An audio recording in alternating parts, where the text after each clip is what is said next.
Hey everyone, this is part 2 of the Monster CDM show, so take it away, start off. So, moving on to day 3, which was Right. which was switched, right? Because it used to be the other way around, but now match race was on day 3.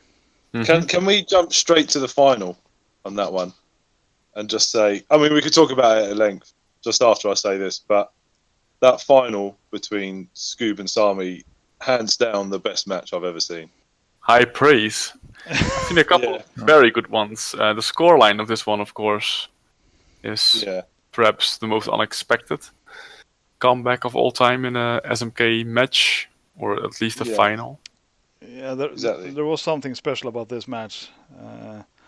I think it was me and you, Carol, on commentary. I mean, I was a little tripled up, but I do recall doing the commentary and exclaiming, "Okay, this is over. Wrap it up. Nothing to see here. Sami has 6 match points. Forget about it. 5. Just 5. Yeah, just 5. But well, if you haven't seen it, just that's the one you gotta watch if you watch one thing from the CDM. I guess. Oh, absolutely. For 2018 matches, that one is uncontested. Best one. Yeah, I don't know whether it's because I can't remember any of the really good ones. I know there's a GP final which springs to mind between Sami and Neo, which I remember being really good, but I can't think of any other matches which came close to that one. I think it might well have been the commentary on the stream as well. You may very well be right, though. That is the best match ever. I haven't watched it back yet, so... I think for a long time, or up until this CDM, people were saying that, I think it was the match race final from 09, was it? Or 11, where Sami gets all the lightnings. I think that's every year. 09, yeah. Yeah, 09. And then it was the Captain Thunderbolt preview before CDM. And I think that match was often cited as the best or the most memorable. Most memorable, at least. CDM match. And I think this one supersedes it. This year's match race final. I think that's the new one to mention every time, people reminisce about that one crazy match they saw at CDM. Hey, do you remember this one? Yeah, definitely. It was brilliant from start to finish. Like the quality of driving was really, really good. Sami was just on it the whole day. And when he got to 10 points at match point, you just wrote ScouB off, and then ScouB just kept plugging away. And you're like, oh shit, he might actually draw close. You might tie, and then oh crap, he's gone and won. It was really exciting to watch. Really, really good. I gotta say that I have no feeling that Sami thought it was over. I think Sami might have thought it was over. We certainly did, just because he was marching away with it at that point as well. Yeah. And he was within 0.2 of a second of getting that last win at least twice. Yeah.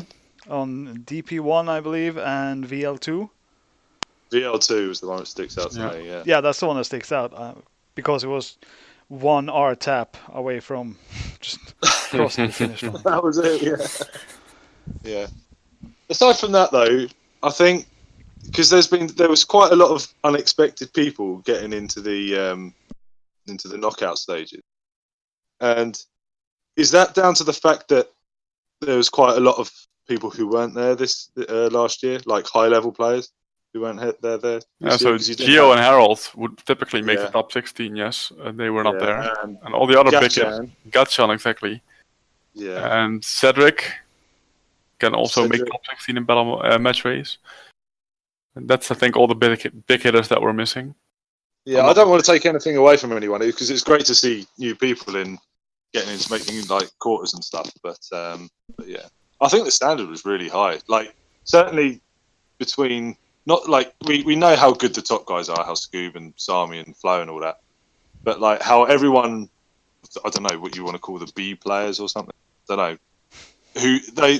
Just the level of everyone has raised significantly in the last sort of year or two.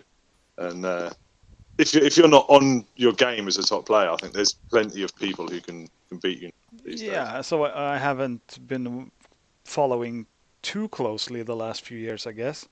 But just seeing Connor and Layla, that may be the standout performances to me.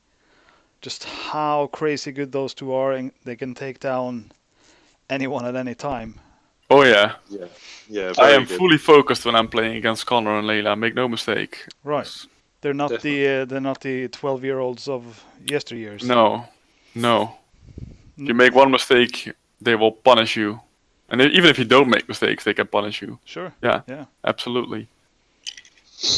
Yeah, but I mean, like even talking about sort of players like someone like Martin, or even Aaron, Christian Wild, just like all these players who are on their day could beat sort of the really, really. So shout outs to Aaron for actually making top 4 in match race. I know, it's crazy. Beating Jay in the quarterfinal. Like Jay qualified very well in the group stage, and he had a pretty quote unquote easy bracket. He avoided ScouB, he avoided Sami, he avoided Neo, he avoided me. So pretty much, I think that was his plan. Like, if I can avoid those top guys, I can probably make the top 4 and have a shot at the medal. And then he faced Aaron, and Aaron was unchained. I've never seen Aaron play match race to that level, or multiplayer, or SMK in general. He was making all the right choices, no driving mistakes. His group stage was also really good. He got fit in group stage, and he had said, I overheard him saying throughout group stage that he was feeling really hot that day.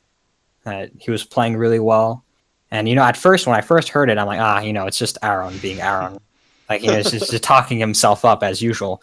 But really, he was incredibly impressive. Yeah. He was definitely impressing everyone that day. But also worth noting, crazy that Martin brought him to double match point in round of 16. Mm-hmm. That went 5-4 for Aaron. This was only Martin's second CDM. Like, Aaron has already participated in CDM since 2008, I'm gonna say. No, Martin's 9. third. Yeah. And Martin, is this the third? Third. His first one was 2015. Right. The 2015, 2016. It wasn't there last year. Yeah. 2018. But he is, if he keeps improving like this, he will potentially be a top 5 contender in 1 or 2 years from now, I think. Yeah. Overall. So he definitely deserves a shout out. What a great guy, and I think he's one of the talented gamer sort of guys, right? He also had a couple of wins from the Nintendo Championships back in the 90s under his belt. Yep. So he knew. No, how was it? He did not know Patrick or Steven, but Steven at least knew Martin by name. I think it was the PlayStation Championships or something like that. No. It was a Nintendo Championships. They not cross paths? Nintendo Championships, but Nintendo had one game on PlayStation as part of the championship. Ah, okay. Which is like, what the fuck? Yeah, exactly. But yeah, they were talking about that. That was kind of fun interaction. Yeah, I hope Martin pulls through on his promise and improves his time trials. He's already pretty high ranked at time trials, actually. What is he? He's 22nd overall. Okay, that is pretty high. Yeah, so fine. He doesn't need to improve that, I guess. But he certainly impressed me with his driving, because I haven't even seen him drive before, I think. And he did pretty well in all the modes, right? Exactly. Yeah. Yep. He made it to top 10, unlike some of us. Right. Harsh. Finally, Carol gets one on Lafungo, huh? Yeah, it's okay. Him and I made the same number of quarterfinals this year. Oh, right. All right. It's okay. I blame Chris Wilde for my shortcomings. So I guess we gotta mention the medals again. Like, ScouB wins the gold, Sami obviously the silver, and then the bronze medal playoff was a whitewash. Yeah, a bit of a landslide there. Because Aaron was 2 liters beer further than his match against Jay in the quarterfinals, and he got 9-0'd. I have a story actually relating to Aaron and his top 4 that is probably more interesting than the matches he played. So before he went to play ScouB, he was saying that he was going to demolish, that his goal was to win one track, win one round. So I told him, hey Aaron, if you get 9-0'd, like if you lose 9-0, I will buy you a beer. And so he goes down, he sits down on stream, plays against ScouB, first track he wins, and then he gets 9-1. And after that, he plays Neo for third place, and he gets 9-0'd again. So he lost 18 rounds in a row, which I think is a record. Hard to do worse, really. And I've got to say, I was watching both those matches, maybe even commentating on them. And even though obviously the winner was without question, I think the scores were a bit lopsided. Like, he was a bit unlucky not to win at least a few. Against both ScouB and Neo, it could have been like 9-3, 9-4, and that would have been more fair. That's true. Aaron was still playing fairly well, although his level had dropped compared. His level had dropped, but still he would have. He started drinking at that point. Yeah, but with a slightly better items and like scenarios that could have easily gone his way, he could have gotten a few points more and should have. Absolutely. But regardless, the score was what it was. And so the next day, because I'd only mentioned this prior to the ScouB match, so the next day I went and bought him a beer, and he was ecstatic. And he said, "Oh, I made it all worth it." It's probably the first time I bought someone a beer in my life. It had to be Aaron, huh? Of course. And hey, let's not demonize any sort of drinking. Drinking's a great thing. Absolutely. There's no demonizing happening here. Do I hear a donk? Donk? Donk? Well, now I have to take 3 drinks. Thanks, guys. One of my fondest I'm memories gonna have of to the refill now. So good. So we're on to GP? Yeah, let's do it. No one wants to take the honors. If you don't actually want to move on to GP, I'll just mention real quick that Sami drew against the 6 players in the group stage top 8 that he played against. Oh. That's all I have to say. Just stats. 6 draws. Lafungo making up statistics on the fly.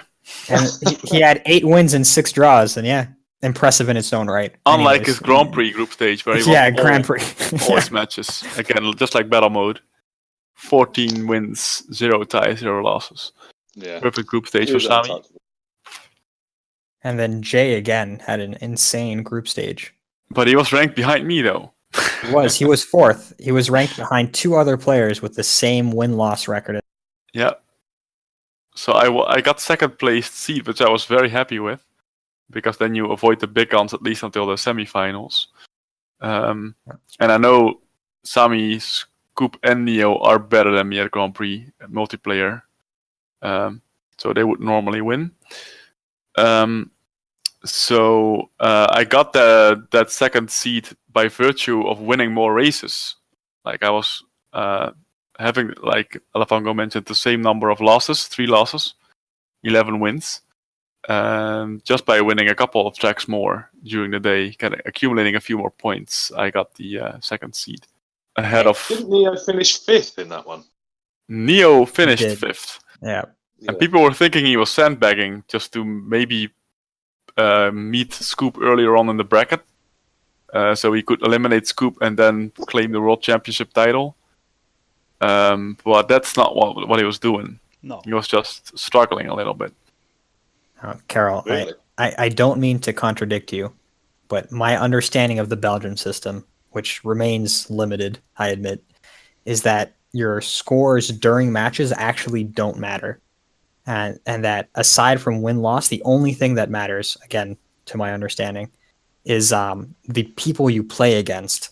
Right. So, and unless, because I think we were watching some old CDM matches. No, you're actually right, yeah. During lunches, and Patrick was trying to figure that out by talking with Joe while he was on commentary, and Joe, as in Belgian Joe, was in Twitch chat.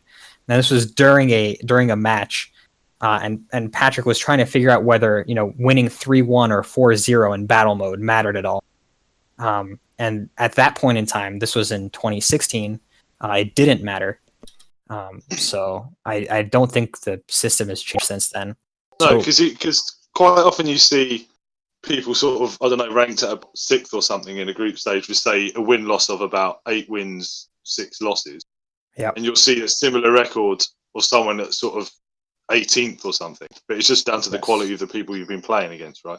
Yeah. So I think again, this is based on my understanding of the Belgian system. But I think that the ranking there, the second, third, and fourth, actually came down to who you, Carol, ScouB, and Jay played against in group stage, and how those other players did in group stage. No, absolutely. I managed to get a win in against Neo, which may have weighed heavily. And you also got a win on ScouB. Yeah, that's probably those two are probably, which gave you only beat ScouB by a single point out of a possible 1,000, which is insane. Not that it didn't affect, well, it affected bracket to the extent that you ended up playing against Anti-Star in the quarterfinals. That was a good match. That was a great match. Better or for worse. Maybe the best quarterfinal of the entire CDM. Could be. Yeah, that had some real swing. Both of us were very, very frustrated at different points in the match. We are both players that really react to the circumstances. You can easily see from our body language if we're doing well or not. Yeah. More so than like ScouB, for example. By defeating me in the semi-final, he got the overall title effectively. And you didn't even see him react. Like I would have at least jumped out of my chair or something. But no. He wanted that title. He wanted the Grand Prix gold medal as well, I guess, yeah. There is one group stage match I would like to highlight, and no, it is not one of my own. We don't talk about my Grand Prix group stage. Now I'm curious. I wasn't, but now I'm definitely gonna check those out. So the match that I highly recommend watching, if you can find it in the Twitch VOD or just wait until it's uploaded to YouTube, is Anti-Star versus Neo. It's a Mushroom Cup, and it's interesting. It's a good one. So, to be honest, I think recommend that one. And I'm probably gonna get slaughtered for this, but that's fine. I think the day 4, the Grand Prix part of CDM had the most close matches or interesting matches and back and forths, and yeah, there are some 45-0s and stuff, but never mind that. The close matches were just so good on average. I think part of that has to do with like CPU shenanigans and just like the mode in general. It's sort of the mode's way, yeah, but and the way the points are scored, stuff like that. But yeah, I mean, there's a reason why it's the last mode. Yeah, it's like what 100-meter dash is to track and field is probably what Grand Prix is to CDM. Even though the mode sucks. Well, let's be real. 100-meter dash it's the flagship sucks as mode. well. Well, we may need the legend for that. Come Legends, yeah. Shoutouts to Come Legend. That is probably my personal highlight of watching on the stream, apart from the match race, was Silver Jesus versus Come Legend. Yeah. That match happened at some point. It wasn't did. on stream. Yeah. Oh, I actually left the stream at that point to go watch the match. That was great. Yeah. Yeah. All I mean, like, if people think we're joking about his name, he's actually called Come Legend. I think it's pronounced differently. Yes, it will. I'll grace the stream with a proper pronunciation. Oh wow. Cum. That's his first name. Cum. That's a lot of work. And Legendre, right? Legendre, yeah. Comme Legendre. So, Comme Legendre. It's not far off. Yeah, it's not that Come far. Legend. Come Legend, yeah. Come Legend. Brilliant. Anyway, I was saying about Grand Prix, how there's like I hate using this word, but I can't not, so it's kind of more interesting because there's a narrative with the point system. So you win one, you lose one, but it still matters how much you lost, how much, and there's 5 races, so it's a bit different than just match race, right? In every way, sort of. Mm-hmm. And to Bernier's big relief, there's less emphasis on items, so that's good. In a way, but there is more emphasis on trolling, because you can actually get more than one win if you destroy your opponent and make him rank worse than second. I like that part. Him or her.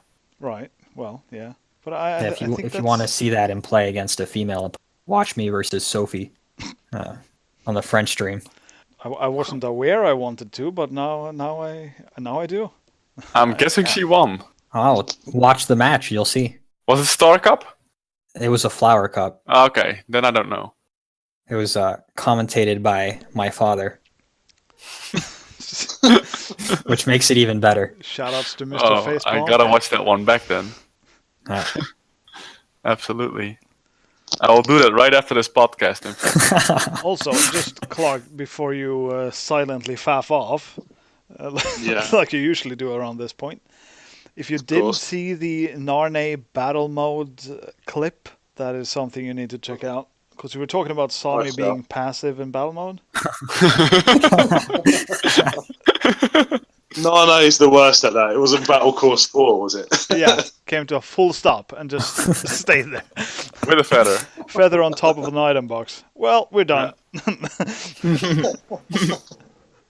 Very typical. And also, there is a specific rule after Narne, which is Isn't if the match is dragging on too long, it's advised to play map 1 again after map 3 instead of map 4, just to shorten the duration of the match. Yeah. And this is, of course, dubbed the Narne rule, because it's only necessary, or mostly only necessary, because of Narne participating. If you would like to see it being enforced live on stream, I recommend checking out a match from CDM 2016 between Narne and Lafungo. Is that one uploaded? That one is uploaded, yes. Yeah. You can find it via the FFSMK website. Because I'm going to go to sleep after this, and I guess that's a good that's good a lullaby as any. Just make sure you stay until the climax. Yeah. Oh, well. And the person doing the refereeing is no less than the great Neo. Who at the time was president of the association. Was he speaking English Federation. at the time? Well, you can't hear him. You can see him. Oh, that's... Well, you can see what he does to enforce the rule. Ah, all right. Anyway, regarding that rule, which I get it I get it, but it was also a similar rule for Grand Prix, I heard. If you don't like Special Cup much and your opponent doesn't like Special Cup, you can do Mushroom. Yeah, or even Star Cup. Only for newbies, for like the low-level players. Who would struggle to beat the CPUs without any other interference.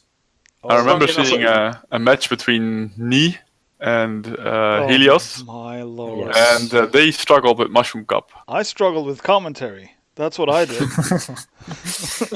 Yeah, because that match was streamed. That's true. Yeah. That was a good match. I mean, it's cool that everyone gets a chance to be on stream. That's fine. But they didn't quite manage to finish the cup. and this is for CDM legends, for the myths of CDMs to come. Ni actually managed in his group stage match versus Sophie to fall asleep. Yes. He was just bouncing into walls all over, and I think the rhythm got to him, and he lulled himself into sleep. So Sophie was telling me this, and I'm like, well, haha, that's funny. And then she goes like, no, look over there. And it actually happened. He is the fall asleep champion though, isn't he? During your match? Yeah, he has defeated Drew. The champion de la sleep. Yeah. Did you guys know, I mean, David Moll's Nitran stories aside, Carol, that he used to be a martial arts competitor? Well, he's Asian, so yeah. Wow. Wow. That was tongue in cheek, obviously. Yeah.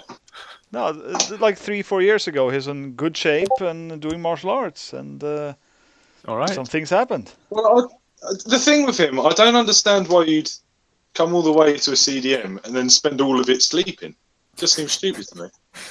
And he'd be sleeping under tables and everything. Remember from last year, and anytime you looked at him, he's just asleep like a hobo underneath the table, just like Drew used to. Yeah. Well, do you know which martial arts he was good at? Was it karate or? I forget what it said, but yeah. So I'm not gonna guess, but it was on his Facebook. Kind of curious now. So he's You know what I usually say before and after the fall. He's taking a plunge. But was he always like that sleeper champion? I mean. Yeah. And previous CDMs he attended, he was also always asleep, but not during matches. Well, during a match is quite special. Yeah. But he's not participating CDM with the idea that he will become world champion. I love that there are people who participate just to play some SNK. I think that's great. I would do the same if I could.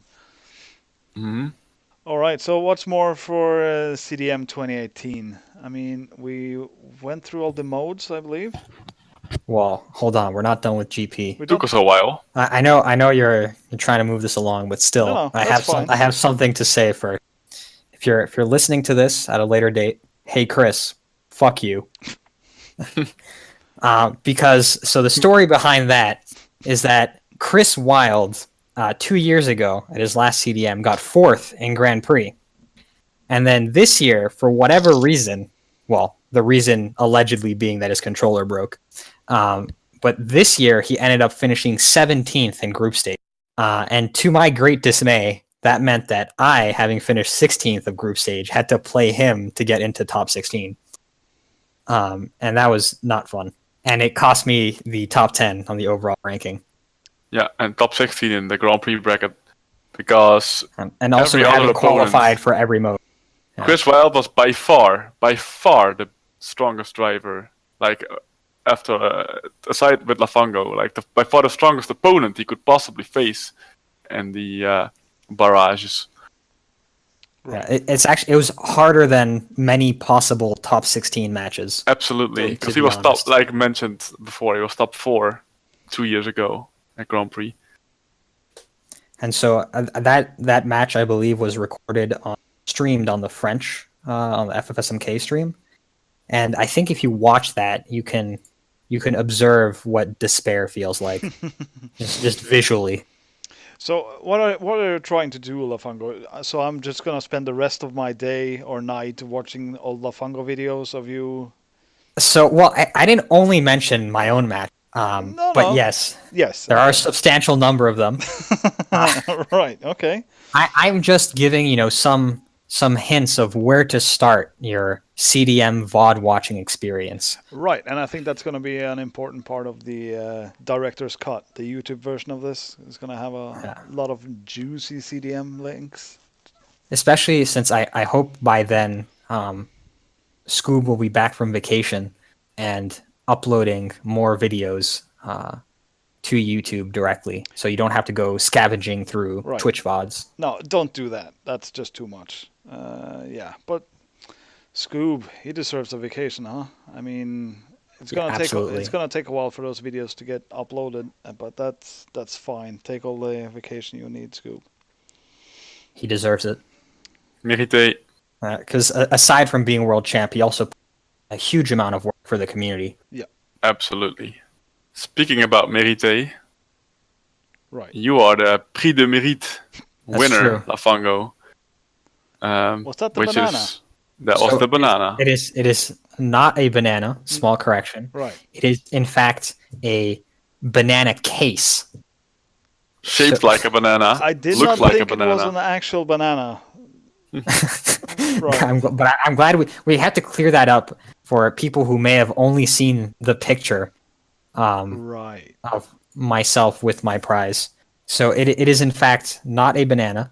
It is a container that is shaped like a banana. Yeah. And the only thing you can really put inside of it is a banana. Right. that is the correct size and curvature. Can you get like a curved dildo in there, or is it just banana? I feel like due to the endpoints, it may be a bit tricky to have a curved dildo in there. This is going to be an extreme curveball, but are you still with us, Dan? Oh, yeah. Right. And so another thing to note with this banana case, Prix du Mérite, is that it does not close properly. So the seal part of it, like the part that the two halves of the thing that are supposed to close together, the end points don't close properly, so they're still like slightly open. But there's a very natural follow-up question here. Did you ever, or did anyone ever in any life find themselves in a situation where you go, damn it, I needed a banana case? I mean, the banana has its own casing. That's true. You're gonna use this? What if you have a naked banana? Yeah, that has never happened to me. No, it goes bad after 1 minute. What can I say? Yeah, it's 1 minute. Yeah, basically. Well, maybe if you had a banana case to preserve it in, then you wouldn't have that problem. 2 minutes. If you have a banana case that closed properly. Also, potentially. So the only purpose it serves, which is very, very minor and exceptional, it does not serve. Yeah, but you know what I can say about it is that I am fairly certain that I am the only person in the entire SMK community to have one of those. So you know, ScouB may have won a trophy, but I have the more unique prize. It's sort of wooden spoon, right? No, it's best improver. Yeah, Oh, yeah. no, I know the reasoning behind, but the wooden spoon is more useful. Come on. Well, it's not about being useful. But the Prix du Mérite has actually, in the past, not only been rewarded with the biggest improver, but also once Patrick got it for his volunteering for the stream and not like sacrificing his own playing experience, just managing the scores, and he could have gotten it based on that again this year. Yeah. And another year, Aaron got it for maturing and not acting like a complete kid and jackass for an entire CDM. All right. I think it was referenced in the speech that Aaron managed to not completely trash the toilets, and that's why he got he got a Prix du Mérite 1 year. And now Lafungo is mentioned in the same breath, so. Yeah. Well, if this means I get 4th in match race next year, Oh wow, so yeah. it's okay by me. Well, you already have a almost win against me in the That's true. CDM 2019 training, which has already started. And Project Timmy Lo and behold. 2.0. That started sooner than I expected. I thought you guys were going to have a bit of a Sooner than hiatus. I expected. Yes, it definitely started sooner than Carol was expecting. Okay. What was it, 3 days after CDM ended? Yeah. I mean, I was playing SMK the day after CDM ended. Isn't there a law against that? I was not the only person playing SMK that soon after CDM. I'll give special shout outs to JDR, aka Jerome Coiffard, and also Sophie, as well as Chris Wild, for all playing SMK within 2 or 3 days after CDM. Okay, this is going to take a turn. There was only one correct thing to play after Grand Prix final. Oh, Circuit Breakers. Yes. Yes. But unfortunately, there's no way to play Circuit Breakers at the House of Gaming. Really? That's At technically not even true. No. At least no way that is Acceptable. easily accessible or acceptable at present time. Right, that's true. So PS3 works, but that's yeah. I mean, I have a PS2 as well. Yeah, Wow. well, that's fine for 2-player, but you don't have a multi-tap, I take it. That's true. We definitely don't have a multi-tap, and we don't have a 4th player because we could recruit Patrick as our 3rd, but Patrick is enough as could play as 2. Yeah. Give him a controller in each hand. He has the I think- skill required. I think Yvonne might like it, actually. Circuit Breaks is very accessible. It's true. Sure. Mole strats. Oh, Shout I out to think- Mole. I think I might have a PS2 multi-tap. I think you did at some point. Yeah. So there we go. We'll also have to throw that into the Project Timmy mix. No, come on. Let me have one game, guys. You have micro machines. Circuit Yeah. Breaks is for us. Oh. Oh, well. I'm going to have to put together my own Project Psycho now. Yeah, you have to get Ulf over every weekend. That's going to be tough. But actually, the last time I played him, he was doing super well. He's a talented gamer, actually. He doesn't play much, but yeah. Yeah, but He can do well if he wants to. Sure. He picks up things much faster than me. It comes with the territory of being younger, I believe. Fucking younglings. I feel targeted here. No offense, no. Well, are you young? I'm 12. Ah, 12. The myth is real. Yeah. All right. That's what I was saying. Dan's been in the SMK community for longer than I've been alive. Well, then, you picking up stuff fast and winning the most improved player seems to make sense then. I suppose so, yes. Right. Doesn't stop me from being bitter because I missed out on top 10. That's all right. It was still a good CDM. What were your goals for CDM? So what I'd been telling myself before CDM is that I wanted to qualify in every and then make one quarterfinal. Those were my big goals. Top 10 in the overall wasn't even there. No. But I actually got very, very close to reaching that original goal. I only just barely missed out on Grand Prix qualification because I played against Chris Wilde and Barrage. And really that happened because of my last 2 group stage matches. But we don't talk about those. So, yeah. I'll just watch them. Those are definitely not recorded. Oh, okay. Okay. That being said, if you do want to watch another Grand Prix match, I highly recommend the final, the grand final. That was another really good one. Sami versus ScouB. Yeah, I rewatched that yesterday, I believe, and I gotta say, watching it live felt more like it was one-sided, but watching it back, that one was dead even. I mean, it was great. Yeah, Sami got the first 3 wins, but all of those were down to like a coin flip's worth of difference. Yeah, it was just like the Anti-Star versus Martin match in Battle Mode Barrages I was talking about. Same score line, except it was way higher level and more interesting and more intense. Right. Yeah, I think ScouB played great during the Grand Prix, except for... well, he didn't do mistakes. I mean, it's SMK. Stuff's going to happen. I missed quite a few Zoom starts, actually. Oh, that's true. He did. Yeah, that is true. Also against me in the semi-final, he missed a bunch of Zoom starts. But he managed to pull back because I made mistakes and he did not. And a mistake is worth more than a Zoom start, typically. Right. In Grand Prix, yes. Yeah. In match phase, no, but in Grand Prix, it takes forever to get back to full speed. Oh, I also want to mention the third place match, which almost no one got to see at the venue. There were only 3 spectators for that match, which were Narne and Jay, who were the commentators on the French stream, because it was happening simultaneously to the final. Yeah. And myself.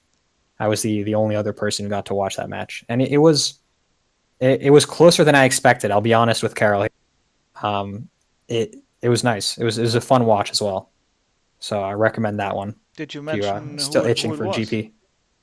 So it was Neo versus Carol was the third place match, which Neo ended up winning 3-1. Yeah, I was updated by ear live the scores of that, and I heard Carol won the first one, right? Correct. Yep. Mm-hmm. And then I thought, well, maybe this is going to be something. And then won one. Well, then, yeah, okay, seems fair. And then I didn't hear the score until Carol was right next to me. So I thought, that was a bit fast, huh? Escalated quickly. Yeah. So yeah. But yeah, I don't think I watched that back. So could you talk a bit about your match, Carol?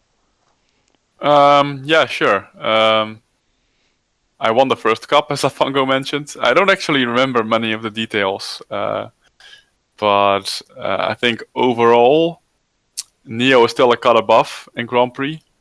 At least above me. Like the Neo, Sami, ScouB, the top 3 in SMK overall are also the top 3 best players in Grand Prix. And I still have a ways to go if I want to compete with those guys. I could win cups, and I could even win matches if I'm a little lucky. typically I'm not lucky at high profile matches, and this was no exception. I got sniped by Yoshi and trolled by Yoshi again, to the extent that Jay actually commented behind me that I must have done something wrong to Yoshi's mother in the past for me to deserve that treatment, and that made Neo burst out laughing while we were playing. And sadly, this cannot be heard back properly in the French stream, because Jay's commentary was very low volume in the recording. So, but it's well, let it be known here. And after that match, I issued a public apology to Yoshi for violating his mother, and hopefully, the past is the past, and we can move on, and he can leave me in peace during my important CDM matches. Not bloody likely. But, I gotta try. Yeah, you tried something. I'm desperate. I kind of got that. Well, good. I realized, as Carol was talking, I realized there was one match I should have highlighted instead. That was mentioned very briefly earlier, and that was Carol's quarterfinal against Antistar. That was also a great match. Yeah, definitely worth a watch or a rewatch. I don't think I'm even gonna say much about it, but I remember it well. That was something else. Also involves a Yoshi egg. Impressive in its own right. Well, that's the egg. I mean, the egg. Yep. All right.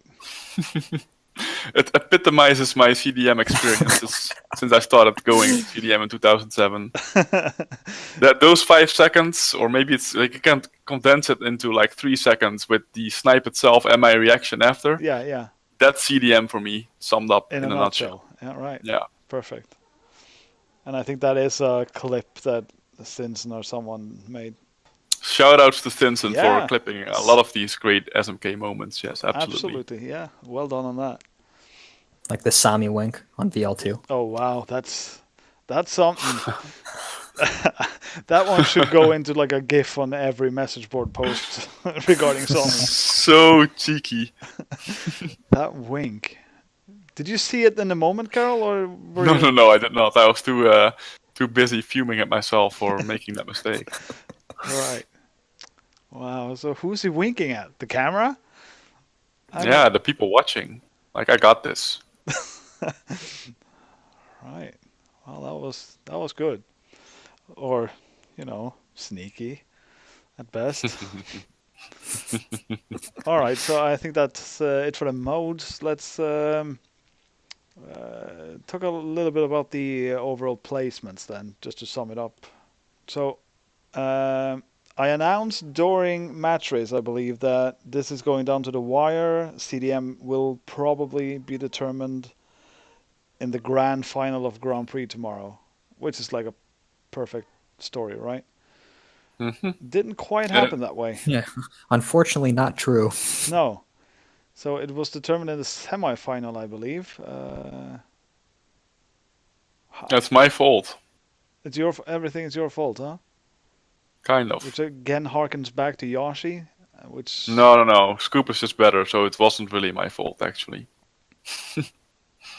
No, I remember specifically one moment. I don't know if it was the first cup or the second cup of Karol versus ScouB. And you, KVD, got a feather on like lap 2 of Choco Island 1. And it's like, okay, maybe KVD's luck is turning around. And then the very next lap, feather for ScouB. And you can just see it on your face. Like, you cannot make this up. You've got to be kidding me. This is happening again. And you actually burned your feather because then you would need a mushroom and then a feather.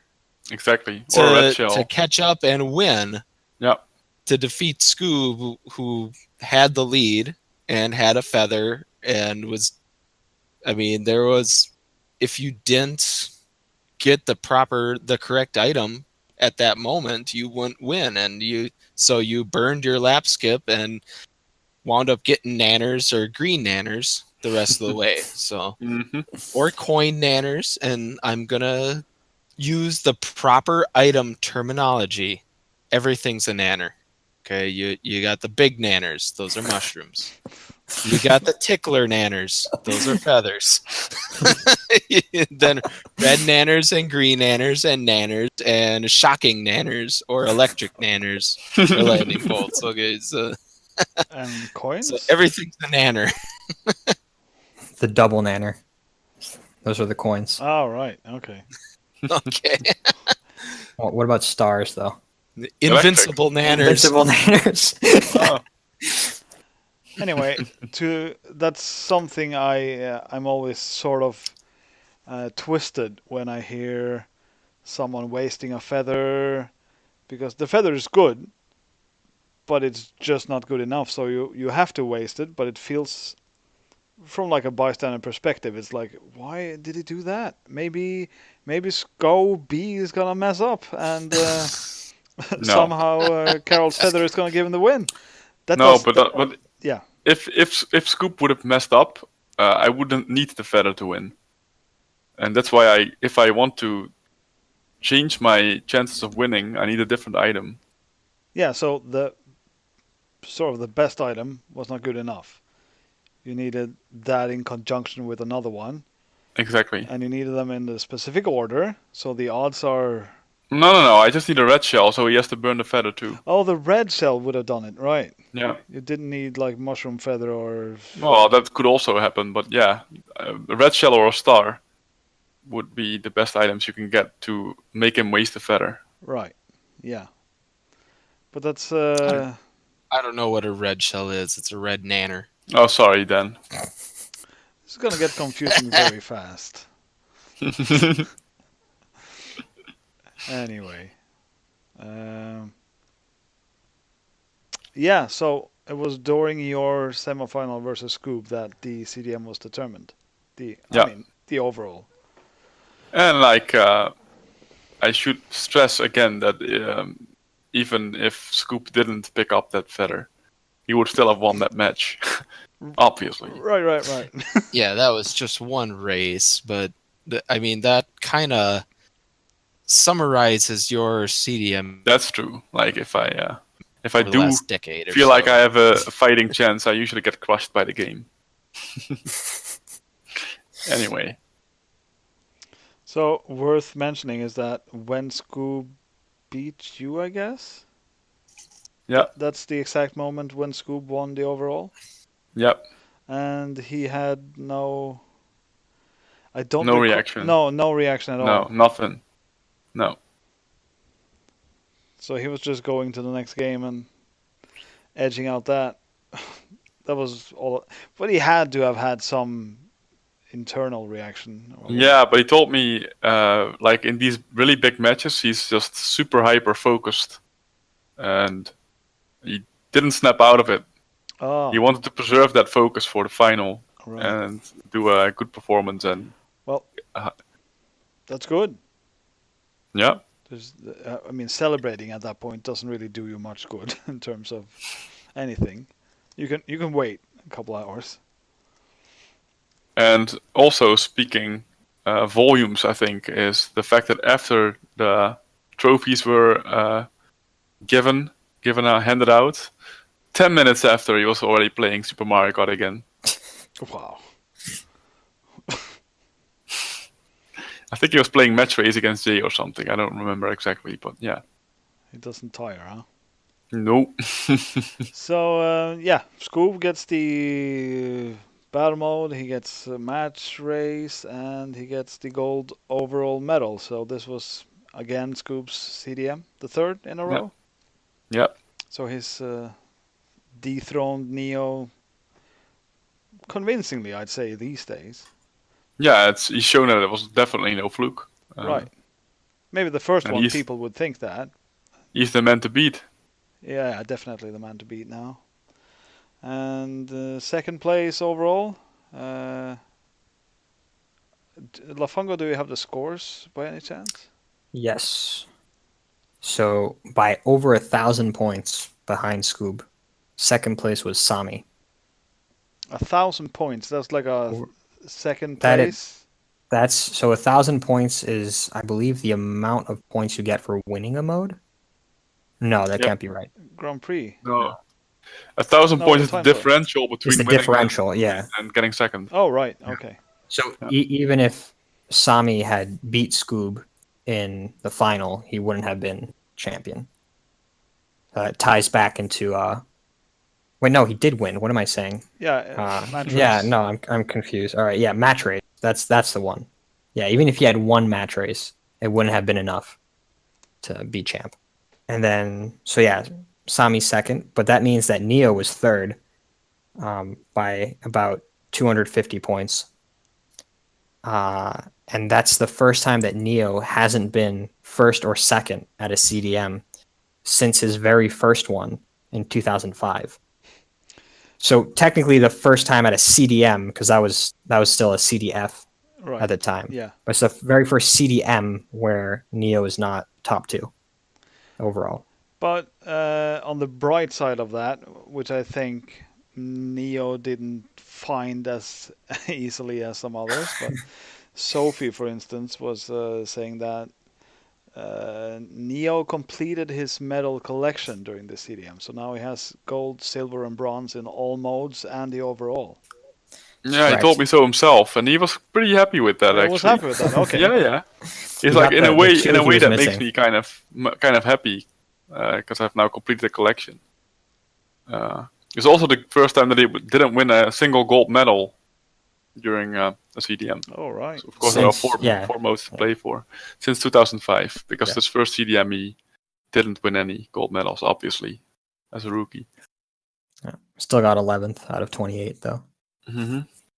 But yeah, also so the two medals he were the third place overall, but also third place in GP.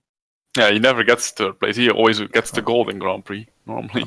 Runner up 3 times. Yeah, only 3 times. And then fourth with a gigantic gap. Like what is this? I mean, maybe 2,750 points is none other than Carol. well done, Carol. I know you didn't feel too good about this CDM, but fourth, that's your. I mean, that's the best I could have. That's the best I could achieve with these guys being pretty much all 3 world champion level. Yeah. So. Yeah, it feels like it's a toss-up between those 3. When you watch them play and whenever, that's the feeling you get. But ScouB has been edging it out consistently for a while. Anyway, you got 4th place. That's good for you, but they were pretty close to getting 5th, actually, right? Yeah, definitely. If I did not win that quarterfinal against Antistar, I would have probably finished behind Antistar and Jay. Right. That's right. Yeah. So, Lafungo, if you could just go down like the top 10, I guess, because beyond top 10, nobody cares. Well, I don't know if I can comply to that one. All right, so 5th was Jay, and he was a mere what is this? 29 points behind Carol. So that's nothing. That's like 1 match in group stage. Yeah. And getting a draw instead of a loss, or a win instead of a draw. Then 6 was Antistar. Then quite a large gap to number 7 Connor, which I think that's his best placing at a CDM. Yes, it is, because last year he had got an 8th, which was his previous best. Well, that's still very good by Connor. That's crazy. He's gotten almost nothing but top 10s since he started attending CDM.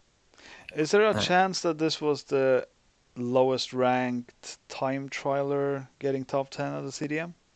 I'm not sure. There's definitely a good chance because he got top 10. He got 9th, and he might have been outside the top 100. Could be Connor, yes. Yeah. All right, keep going. Actually, even I don't know what is, because number 8 was Drew. And Drew S.A. Drew S.A. That's right. One of the few people to have his own chant at CDM. Yeah. And I think Drew is ranked under Connor in time trial. So Drew definitely doesn't care about. No. There was a different Drew chant back in 2008 when which was introduced by Tom the Gaff Gaffigan. And he started chanting, "I see your true color shining through." I'm not making this up. You don't make that stuff up. So, just as an anecdote, Drew is currently ranked number 112 in the PAL time trial rankings. And that is... He is 69th on NTSC. He should probably go by his NTSC time trial rankings, though. Yeah, but CDM's in PAL. I know. Oh. But also in PAL, he is only 5 spots ahead of Narne. Ooh, that's the mark, isn't it? Yeah. That's the mark. Yeah. So 9th place was Layla.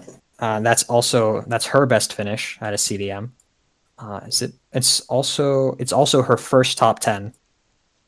Mightily impressive. Mm-hmm. Yeah. She had gotten 11th twice. I think this is my time to just throw this little tidbit in here. So Sami was playing absolutely bonkers during all the group stages for all the 4 modes, right? Mm-hmm. Yes. I think he even won all 4. 2 of them. Just 2. Yeah. Time trial Grand Prix in Belgium. Oh, sorry, 3. Yeah. So in Grand Prix, he seemed untouchable during group stage. But he had 1 tie, I believe, which was versus Layla. And that match, you definitely need to rewatch. That one showed Layla pulled off some star driving. That was so much good. Just watch that one, yeah? Even though it doesn't contain Lafungo. Do watch it. How can it be a good match if it doesn't have one? Probably not quite up to Lafungo level. According to this, Sami beat Layla 39-36. Yeah. So it went to the wire, definitely. Oh, no. Yeah, okay. So it wasn't a tie in that sense. Of course, no. But she was the closest one to beating him, or something like that. Yeah, I can confirm that. Together with Salim. It was 2-2 in... Also surprising. Yeah. Oh, and Jay. And Jay. True. Yeah, so and then closing out the top 10, very sadly, not Lafungo, but actually Martin, who also got his first top 10 at a CDM. And that was a big improvement over his previous results. Because he got a quarterfinal in Grand Prix, which was, I think, the most surprising quarterfinalist. I think what is perhaps most surprising about that statistic is the fact that if you told me beforehand that Aaron reached top 4 in match race, I would never believe that Martin would be the second-ranked guy in the Netherlands at the end of it all. And if I count as being in the Netherlands for these statistics, then Aaron was actually number 4 in the Netherlands because at 11th we have Lafungo, myself. I thought we were doing top 10. And then at 12th we have Aaron because his Grand Prix was terrible. He tanked very hard. Yeah, we've got to give shout-outs to our president, Adrien Garot, for knocking out Aaron in the barrage. Yes, that's true. Even though Aaron didn't perform to the level you would expect from a player of his caliber, it's still quite cool that Adrien managed to rise to the occasion. Absolutely, and I think he even made a comeback. It was a special cup, if I remember correctly, and I think Aaron got an early lead, and Adrien just came back and ended up winning on Rainbow Road. So, salutation, whatever you say in French. Yeah, who knows French? I was receiving, not taking, but receiving French classes during my commentary by people in chat and people by my side, and I think to everyone's frustration, I had a couple of goes before I decided, nah, this is not for me, huh? So, yeah. That's how I ended up calling people Silver Jesus and Com Legend, at least. Were you responsible for Silver Jesus? Well, I haven't heard any of those two names before, but that's just how I said it when I saw it. So yeah, it may be me. Yeah, Com Legend is older, right? Yeah, Com Legend is pointed out by Mol, I think. All right. Yeah. All right, that kind of sums up CDM in a short way. I mean, I could give shout-outs Short. to... well, it's not short, but, you know, when I read, like, you had some posts, Carol, about shout-outs during CDM and stuff like that, and it's like a couple of walls of texts, and I'm sure you still need to write mine. Huh? I still need to write mine. It's overdue already. Famous last words. Yeah, demain. Yeah, that's when I'll write it, tomorrow. All right. Well, one of the things is with CDM, and I know ScouB wants to grow the FFSMK channel. But one of the things is you guys take these really long breaks, and we all know that you need to take those breaks. You guys need to eat. You guys need to have lunch and dinner. I mean, that's not going to be something that you can skip. But, I mean, between group stage and the barrage or round of 16, there's like an hour break. And then between quarters and semis, there's like an hour break or something like that. I mean, is it possible to like just have a volunteer sheet and say, you know what, let's get 3 people, 2 people to play Super Mario Kart, and then 1 person to run the stream and do commentary. You know, just do it for a half hour. Get a bunch of people to just volunteer and, you know, play the game, do commentary, interact with chat, so that the people on Twitch that are watching this and are really interested in watching this, because the esports game arena channel had over 200 viewers a lot of times, and FFSMK had over 50 viewers most of the time. But then these really long downtimes come and you lose your viewership. And this is like right before the semis and the finals happen, and it like the absolute most interesting times, and people go away. So what I'm trying to say is to keep that viewership and keep people interacting and entertained. It wouldn't be too much to ask to just say, hey, get 3 or 4 people to sacrifice a half hour of their 2-hour break of their dinner time to go stream, be part of that interaction, that stream, that Twitch commentary. And I mean, it would just hold the Twitch audience so much better, and it would increase the FFSMK followership a lot more and just keep people interested more. That's just one of the things that I know me and Joe and Guillerme had mentioned earlier that I wanted to bring up. So that's something that ScouB and the French SMK crew need to figure out. And that's something that, well, pretty much everyone that puts on this whole thing need to consider. So I don't know. You mean ScouB? ScouB. Who's the ScouB you're talking about?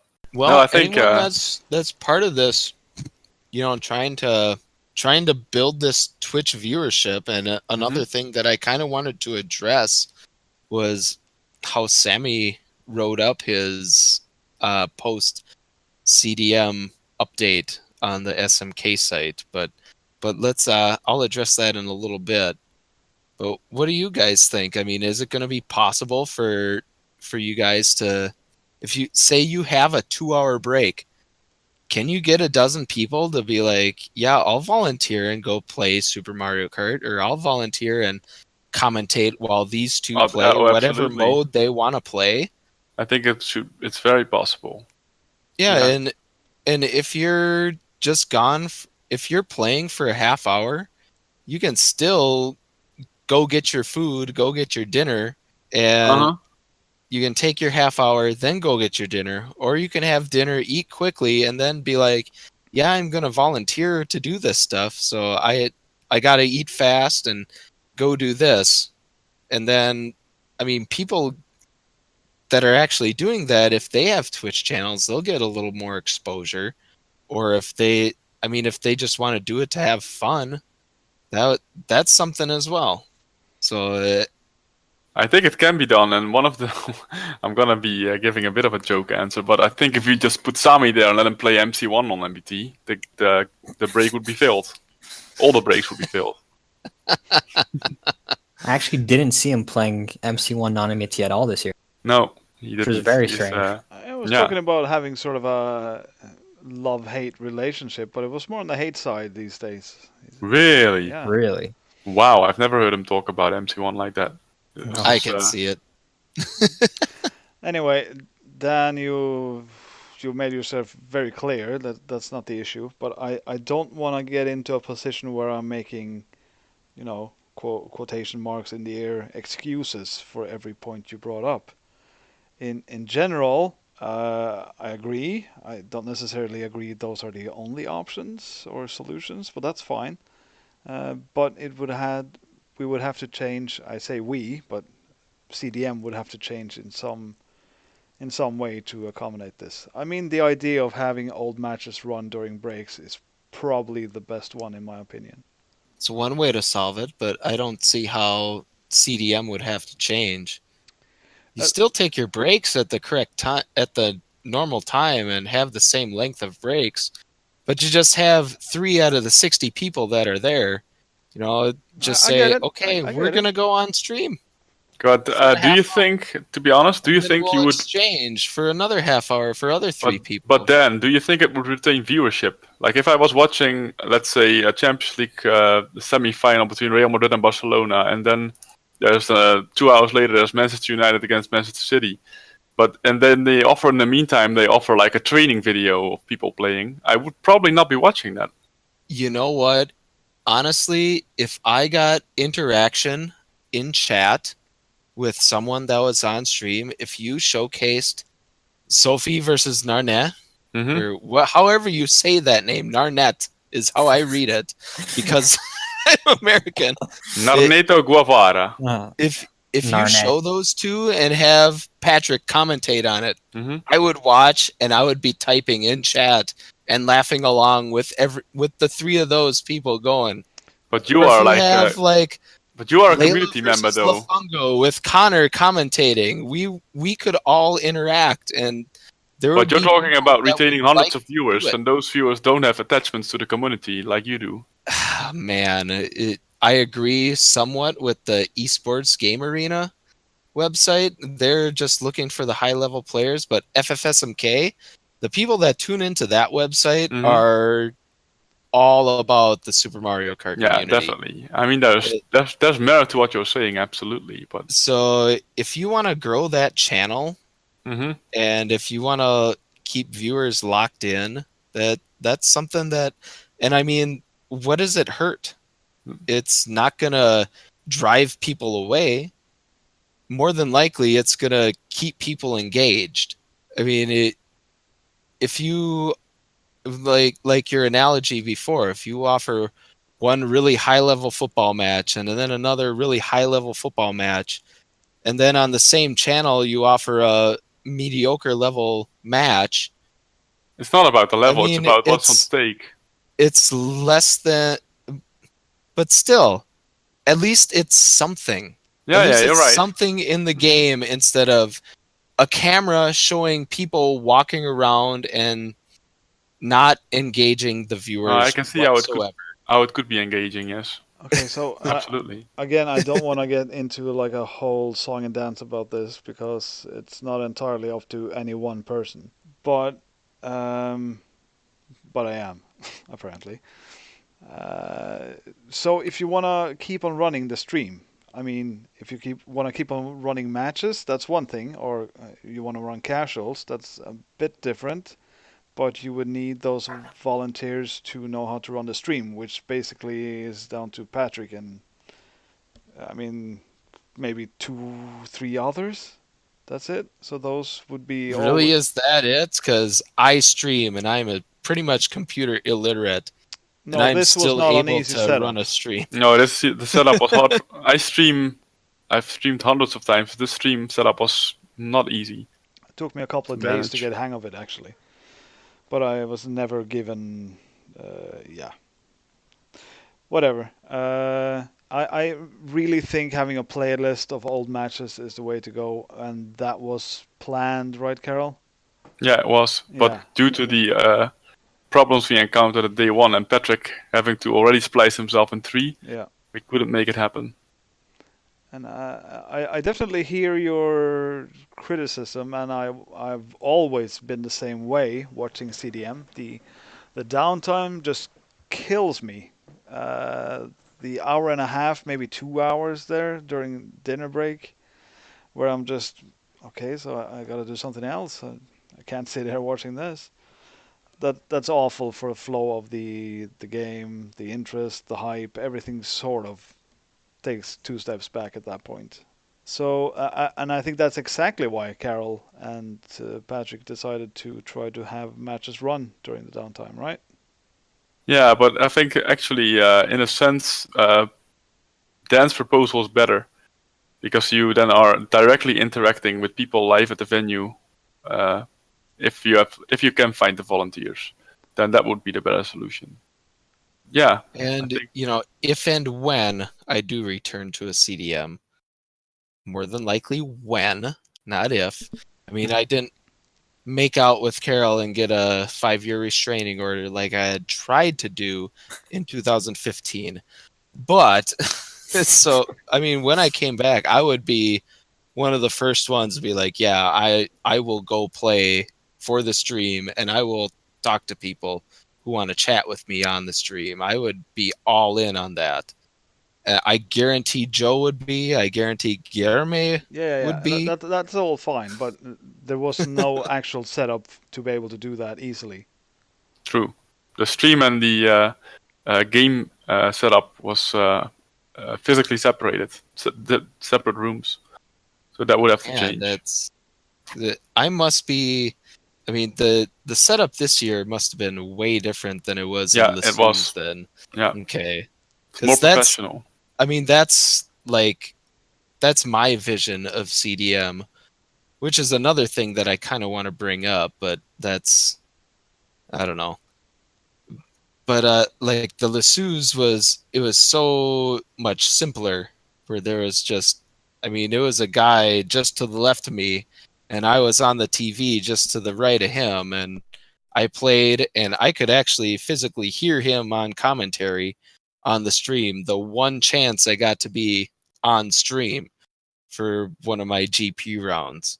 So the setup at your place at the Dutchy venue must have been a lot different, eh? Yeah, absolutely.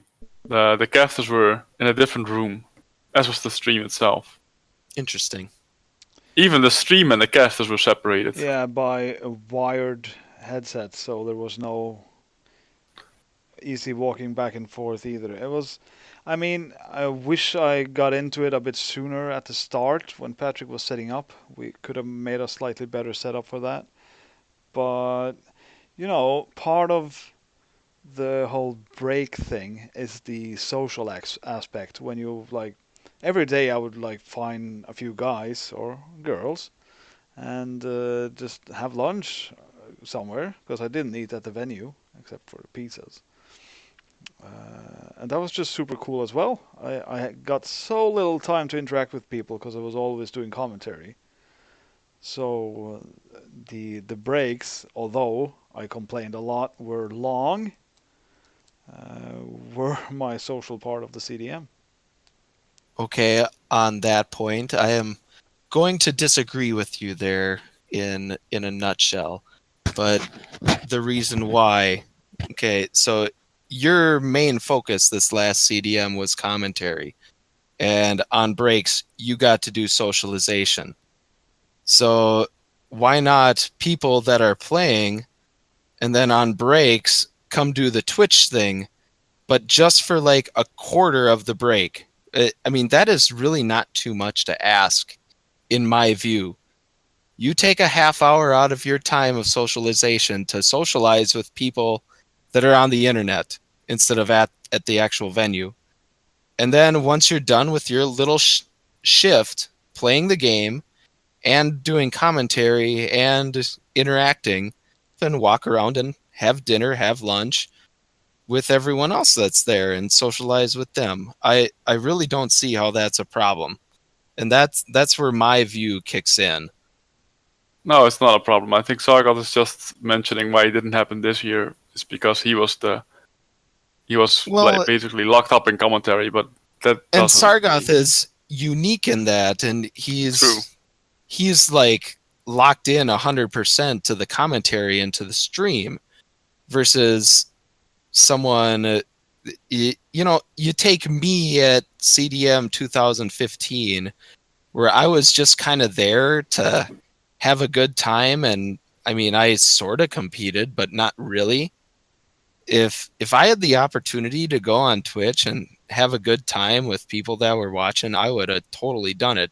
I guarantee there's at least 10 people. Oh yeah, I don't think we'll have problems 15 finding people that are going to be there that aren't going to even finish in the top 20. Yeah. Just be like, you know what, I want to hang out with people that are online and give them a little bit better time than a webcam that's shooting over the venue and seeing people walk around and talk with each other, and we can't even hear anything. I can summarize that you are not a fan of slow TV. Well, that's just the thing. I mean, it's like you get an hour and a half or 2 hours of just absolutely top tier level Super Mario Kart, and then all of a sudden it's like 2 hours of watching people walk around and sit at a table, and then you get another 2 hours of top tier Mario Kart. Why not do 2 hours of top tier Mario Kart, 2 hours of mid tier to high tier Mario Kart, and people laughing at themselves, and people interacting with chat, and people just in general wanting to have a good time while playing the game we all love, and then go back to 2 more hours of the absolute best in the world. It would hold viewers better. It would. It's just a different mindset. I think so far, CDM is usually catered for the participants themselves, and the general attitude has been like, if you are this passionate about the event, you would be there. However, there is merit to your statement, and if you want to do that, you just have to cater more to the viewers, which is not the number one priority and has never been, but it could easily be implemented.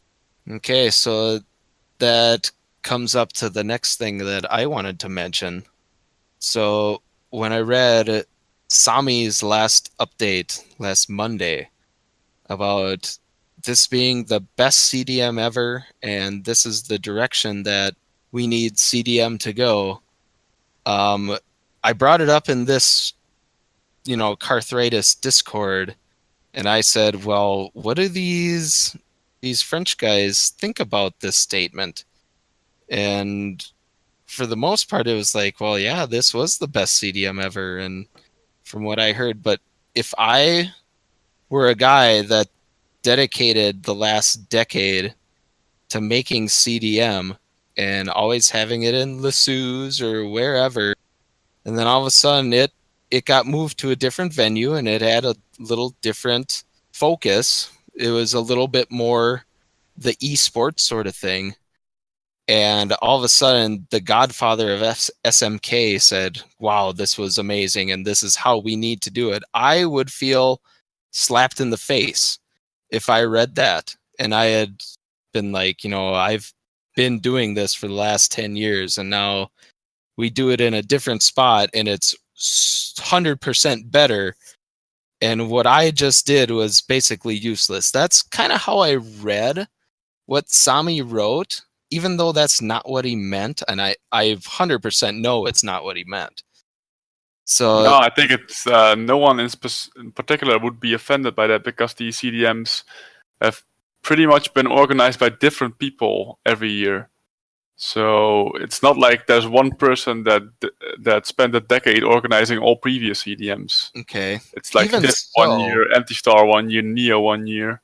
It's also worth mentioning that it's not the esports thing alone that drove Sami to write that, because it's not the first attempt at an esports CDM.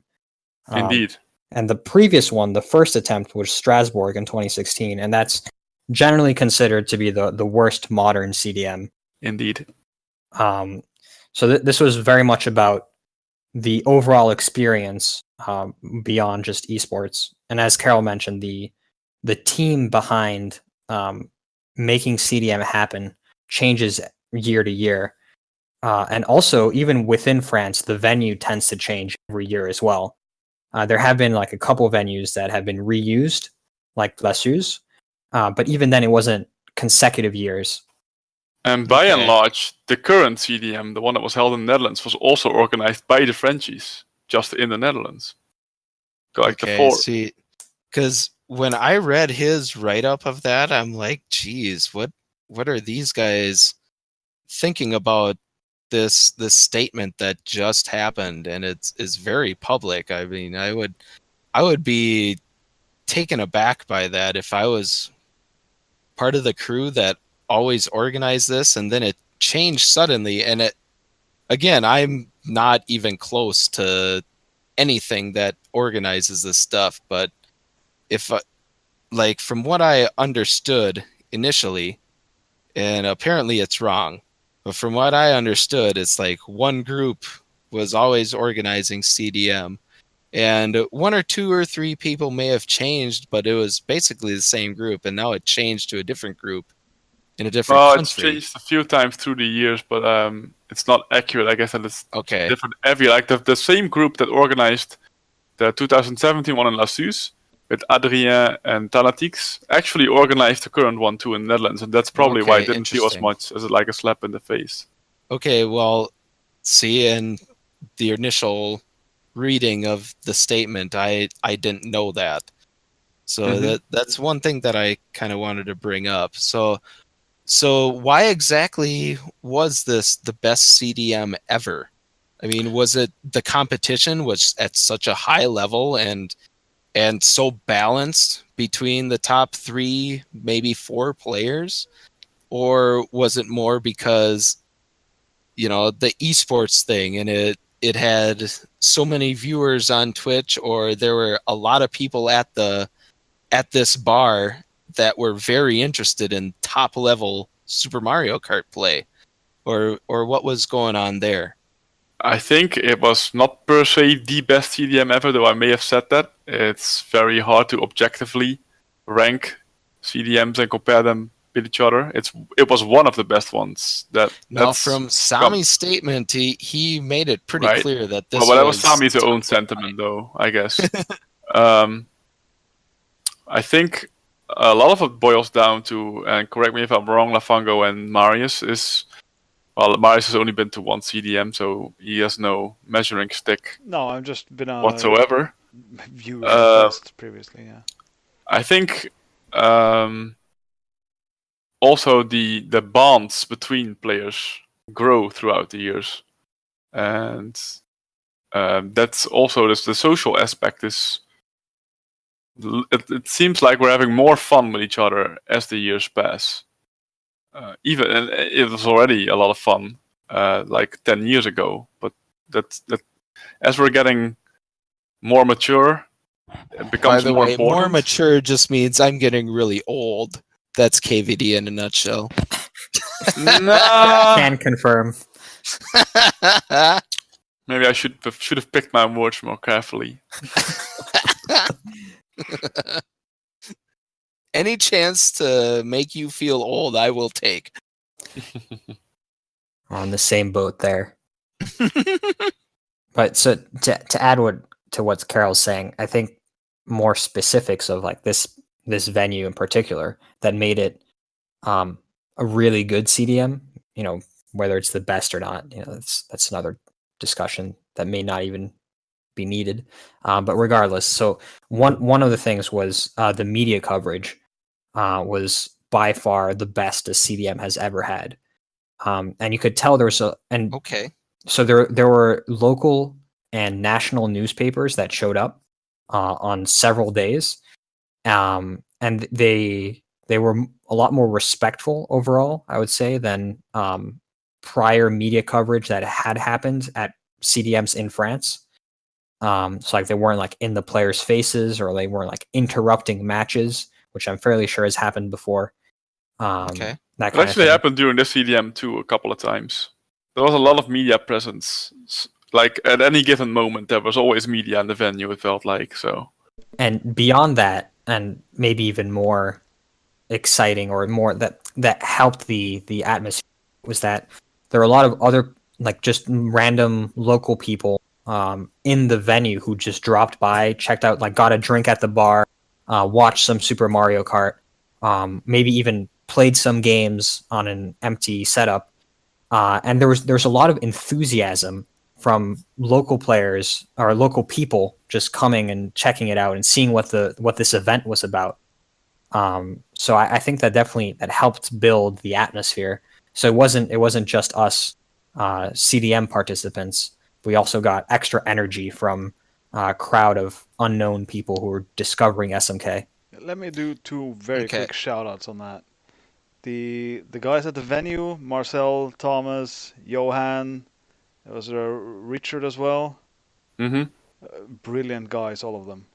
The venue was also great, not just the location itself, but also the people who were working at the venue. So it was a bar, and they were all very enthusiastic as well about CDM, and they watched the matches, like the finals especially. And I think the owner even like tried some SMK with Carol at some point, right? Yep. And these were people who had never seen SMK, at least not in competition. So it was very pleasant atmosphere to be in, having all these new people discover SMK.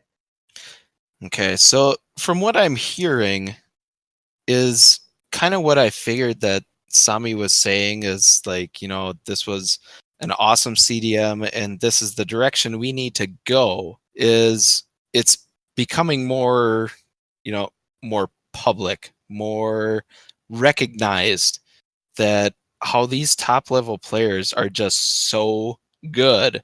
So I don't know if I can describe it correctly, but I mean, having an Usain Bolt of SMK going up against Carl Lewis of SMK, going up against, well, I hate to say it because he looks so much like him, the Roger Federer of SMK. So, Yep. So from what I'm hearing is like, even if it was in Lascaux, but you got the coverage that you got in this Netherlands venue, that's what made it so much better, is kind of what I'm hearing. And also, you guys have known each other and you've been together for what, 15 years or so, and this is the time of year that you all get together and be like, hey, what's going on, KVD? Hey, what's going on, Sargoth? We finally get to meet face to face. Yeah, Dan, that's the point I was trying to make, but you're doing it much more eloquently than I was doing it. So thanks. I mean, but the thing is, from my concern after reading Sami's post, it's been answered, and I kind of knew that was the answer that I was going to get,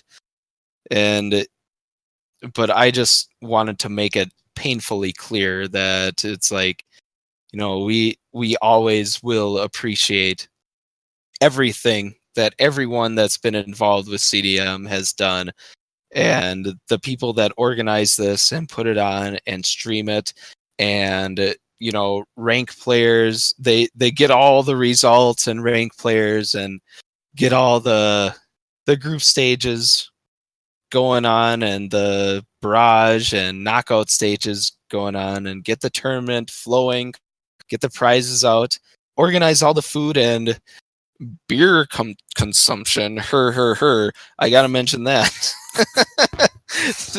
I mean, everything that everyone has done in the past is very appreciated, and 100% true. There may be a little recency bias here too, but if this was the best CDM, we need to make it clear on the specific reasons why this was the best, and we got to combine elements of this one with elements of past ones that we really, really loved to continue it forward.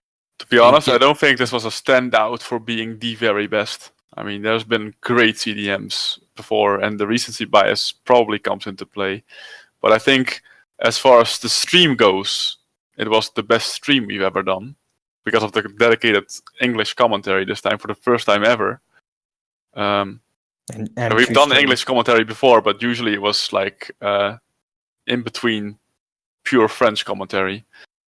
So in that sense, it was the best CDM we've done stream-wise and exposure-wise. And I think the exposure would tick Sami's box in particular because he's always on about recruiting as many cards as he can. And that's probably why he is even more excited than the average CDM participant about this extra exposure. Yes, exposure. And also, I think maybe I'm reading too much into what Sami's saying, but at least what I see in terms of let's follow this path, I think it's not just that we got the exposure, but it's at the same time we got to keep the grassroots CDM experience, because that is one thing that was sacrificed in 2016 quite a bit, and CDM suffered a lot for it.